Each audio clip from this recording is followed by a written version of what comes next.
여러분 안녕하십니까? 오늘도 참으로 좋은 날입니다. 기쁨을 하나님이 주시기 바랍니다. 저는 오늘 위로의 사도 바나바라는 제목으로 여러분과 함께 은혜를 나누고자 합니다.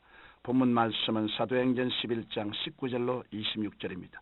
바나바는 착한 사람이요 성령과 믿음이 충만한 자라. 이에 큰 무리가 죽게 더하더라. 바나바는 레위인으로 구브로에서 태어났습니다. 그의 본래 이름은 요셉이었는데 기독교로 개정한 이후 바나바라는 이름으로 불리우게 되었습니다. 바나바는 위로의 아들이란 뜻을 지닌 이름대로 믿음이 연약한 신자들을 많이 권면하고 위로해 주었습니다. 또한 그는 항상 구제와 선행을 아끼지 않았으며 성령과 믿음이 충만하여 많은 사람들을 예수 그리스도께로 인도했습니다. 나아가 바나바는 성령님의 명령에 순종하여 사도 바울과 함께 안디옥 교회의 후원을 받아 이방인 선교에 헌신하기도 했습니다. 오늘은 위로자 바나바의 신앙에 대해 알아봄으로써 우리의 신앙 자세를 다시 한번 가다듬는 시간을 갖도록 해야겠습니다. 첫째로 바나바는 철저히 감사하는 신앙을 가진 사람이었습니다. 오순절 마가다락방에 모여 기도하며 기다리던 제자들에게 예수님께서 약속하신 대로 보혜사 성령님께서 임하셨습니다. 성령 충만받은 사도들은 성령의 능력으로 담대하게 말씀을 선포하였고 이에 따르는 표적으로 수많은 사람들이 회개하고 예수님을 영접하게 되었습니다. 이러한 성령의 역사는 엄청난 위력으로 온 예루살렘을 뒤흔들어 놓았습니다. 이 무렵 바나바도 하나님의 말씀을 듣고 회개하여 예수님을 구주로 영접하게 되었습니다. 그는 하나님의 은혜와 예수 그리스도의 사랑에 크게 감화를 받아 자원하는 마음으로 자신의 재산을 사도들 앞에 내놓았습니다. 성경 사도행전 4장 36절로 30절에 보면 구브로에서 태어난 레위 족인이 있으니 이름은 요셉이라 사도들이 일컬어 바나바라 하니 그가 밭이 있음에 파라 값을 가지고 사도들의 발 앞에 두니라고 기록하고 있습니다. 이렇게 하나님의 은혜에 보답하여 자신의 재산을 하나님께 바친 바나바의 태도는 그리스도를 사랑하는 뜨거운 정성과 감사의 표현이었습니다. 이처럼 예수 그리스도 안에서 하나님의 은혜로 변화된 사람은 그 은혜에 보답하고 싶은 마음이 생기고 주님의 사랑을 이웃에게 나누어 주고 싶은 마음이 생깁니다. 왜냐하면 예수 그리스도 안에 거하는 사람은 항상 마음속에 하나님의 은혜와 사랑이 넘쳐나기 때문입니다. 우리 그리스도인들이 감사하는 마음을 나타내는 방법에는 여러 가지가 있습니다. 바나바와 같이 감사의 예물을 드릴 수도 있고 몸과 시간을 드릴 수도 있으며 받은 바 재능을 들여 봉사할 수도 있습니다. 어떤 방법이든지 우리가 온 정성을 다해 주님의 교회를 섬길 때 하나님께서 크게 기뻐하십니다. 그러므로 우리는 항상 감사하는 마음을 가지고 주님을 위해 최선을 다하여 헌신해야 하겠습니다. 헌신은 특별한 일이나 특별한 사람에게만 국한되는 것이 아닙니다.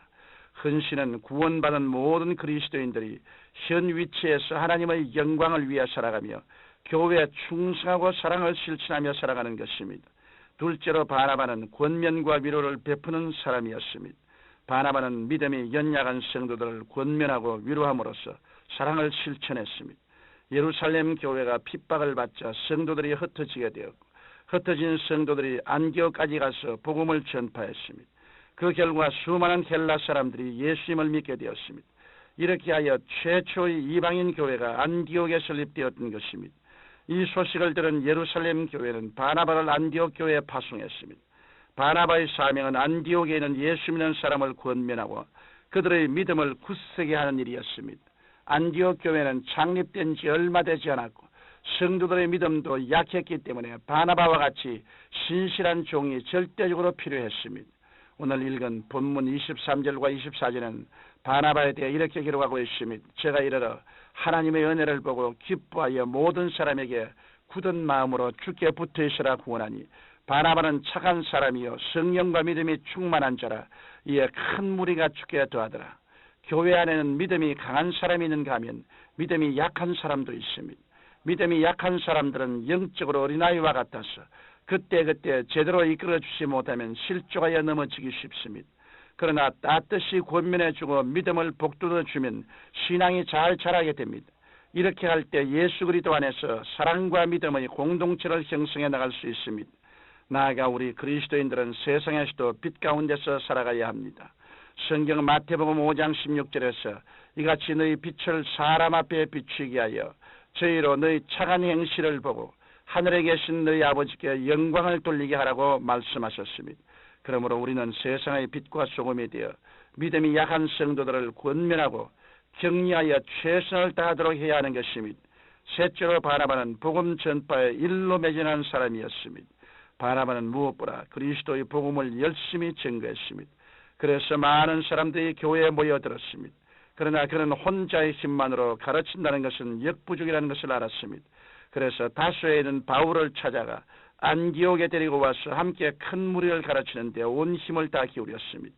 바울은 회심 후 적어도 10년 이상을 고향 중심으로 사역해 왔으며 잘 훈련된 상태였기 때문에 바나바와 함께 온 힘을 다하지 안디옥 교회가 크게 부흥했습니다. 본문 26절을 보면 둘이 교회에 1년간 모여있어 큰 무리를 가르쳤고 제자들이 안디옥에서 비로소 그리스도인이라 일컬음을 받게 되었다라고 말씀하고 있습니다.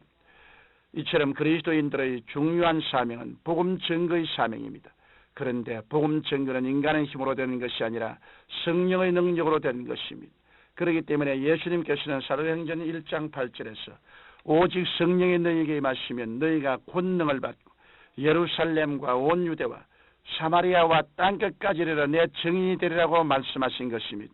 이와 같이 바나바도 성령의 능력을 받아 복음 전파에 열심을 다했습니다. 그러나 제2차 선교 여행 때는 인간적인 정에 이끌려 자신의 조카인 마가와의 동행을 고집하다가 바울과 심히 다투고 갈라서게 되었습니다.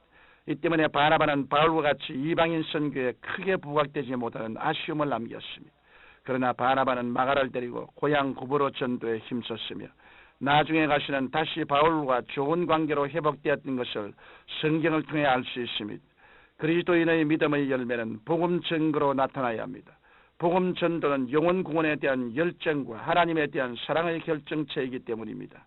우리가 아무리 열심을 내어도 형식에 그치거나 전도의 열매가 없으면 입만무성한 무화과나무에 불과한 것입니다. 사랑하는 성도 여러분, 바나바의 신앙은 정말 훌륭한 점이 많았습니다.